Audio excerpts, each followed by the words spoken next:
Hi! In front of me is OPPO A77s, and today I would like to show you how you can switch on or off autocorrection. First of all, go into Settings and scroll all the way down to access additional settings. Now click on Keyboard and the input method.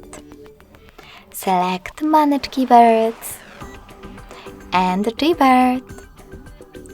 Lastly, just click on Text Correction, scroll down and tap on this switcher next to Autocorrection. This way you will turn it on or off.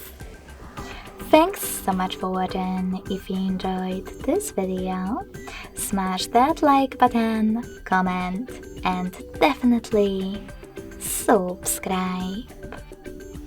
Bye!